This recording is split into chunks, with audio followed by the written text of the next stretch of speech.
he just wouldn't take a call for weeks, months, and I fronted him at Channel 9 one day and I said, "Gus, do we have a problem?" "No." And then we definitely had a problem. I got completely frozen out. I've got to say, it is life's easier being outside the tent than in, because Gus is a very complex person, very much obsessed with his place in the world. I run the club. I made some big decisions. Gus Gould burst into training. I don't think I've ever seen this. The referee is sending the Penrith coach off. Fiery video session, apparently spraying the Bulldogs and in particular their halves, and then takes the field session and Trent Barrett, the coach, watches on. Oh, can I tell you what, this will be headlines for the next week. And that's why he has embarrassed himself in this interview. First time Phil Gould's acted this way as general manager over a head coach. It never ends well. So Webby, tell me how this piece came about. When I first started writing for The Australian a few months ago, the editor, Kelvin Healy, commissioned me to write a piece on Phil Gould, and not necessarily his involvement at the Bulldogs and what he's done there, even though that's a big part of this story. It's more about his influence and the way that he imposes his will on the game. So I started to talk to as many people as possible. Like a lot of stories in rugby league, it's either on or off the record. A lot of it was on background. And through all those interviews, and also my own knowledge of Gus and interactions with Gus over a long period of time and knowledge of the game, I came up with the manifesto that's in The Australian today. So tell me, who exactly is Philip Ronald Gould? That is a very tricky question. I'm not entirely sure Gus knows himself who he is. He's, on one hand, probably the smartest guy in rugby league, and certainly a giant of Australian sport. What he did as a coach, he won 2 premierships before the age of 33, most successful New South Wales coach ever. As a general manager of football or a coaching director, he set up years of success at the Roosters, Penrith, and now doing this the same thing at the Bulldogs. But on the other side of that, as I've written in this piece, there's a weirdness that lurks underneath the surface that isn't far away, trying to get out. And it usually comes out in all these weird and wonderful ways, which was fun and exciting to explore. We are so stupid with our rules. We are so stupid with our rules. Give me that. Give me that. Give me that. Give me that. Tell me. Did I score that or not? Did I score that or not? Slight bubble there. No, bubble. Tell me, how does he sort of wield this enormous influence over the game? Early on there, it was because of his coaching ability. You know, he just found success wherever he went.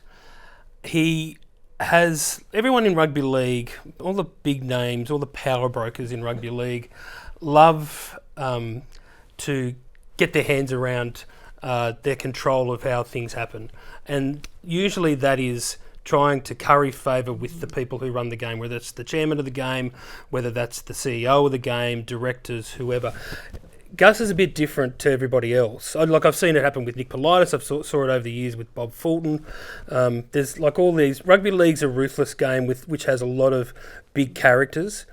That this is how they go about their business. Wayne Bennett, he's the same. He's probably the most manipulative operator I think I've ever seen in the game to get what he wants.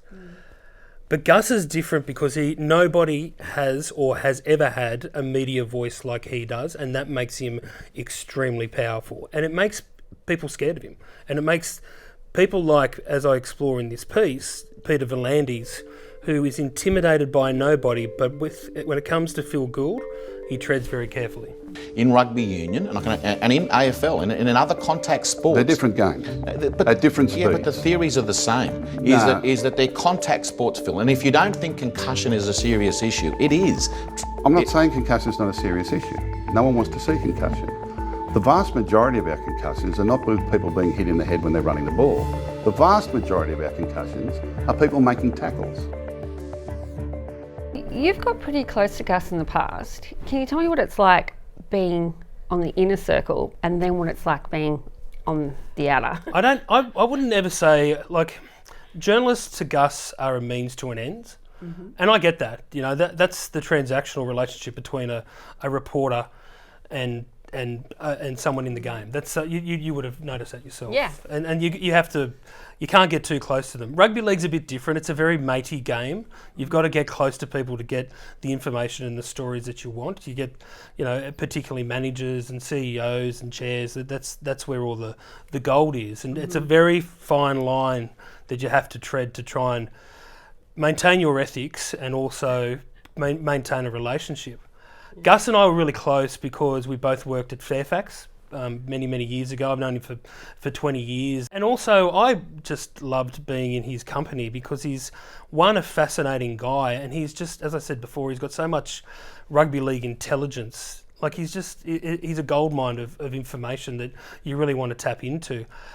But if you don't do what he wants, you get to a point where he'll freeze you out, and that's what happened with me. And I'm not bitter about it at all. I just found it really interesting there. And again, I write this in the story in the Australian today, where he just wouldn't take a call for weeks, months. And I fronted him at Channel 9 one day, and I said, "Gus, do we have a problem?" "No." And then we definitely had a problem. I got completely frozen out. I've got to say, it is. Life's easier being outside the tent than in, because Gus is a very complex person, very much obsessed with his place in the world. Yeah. And that gets exhausting, whether you're a journalist or an ally or a colleague. Life's a lot more calmer being outside than in. Does he text you and say, "Hey, go on, mate, well done"? Are you on talking terms? Not really. I haven't spoken for a long time, but Yeah. I'm sure we'd be fine. Yeah, it means he didn't text you. We need a distribution of talent in this competition to make it as great as it is, Phil. Some clubs develop juniors, some don't. If you talk to St George Illawarra... If they didn't treat Greg Inglis to be in rugby or overseas, Brett Finch should be in rugby or overseas, where we've sent 100 players. We've sent 100 players to England because of this evening out of the talent. We're not evening out the talent, we're thinning it out.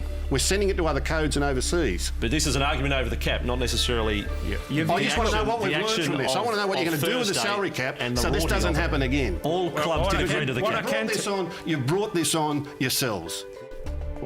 Where do you see him sort of heading at the moment in terms of his rugby league career? Do you reckon he'll ever retire? I like all these guys. They say they're going to retire. Nick Politis is a great example. He's in his early 80s and still as passionate as ever. Every year is going to be his last year as chair, and it never happens. I think Gus is the same. He is defined by his role in rugby league. It is what drives him every day. He's an insomniac who will sit there and text till 3 a.m. talking about footy until you go, I'm out, mate. I'm tapping out. I can't do it anymore. I think he's as powerful as ever, and I think he's as manipulative as ever, and I think his voice is as strong as ever. In many ways, he's the squeaky wheel that the game needs, because he will say what he thinks when no one else will. It's just sometimes you don't know what the motives are behind what he's telling you.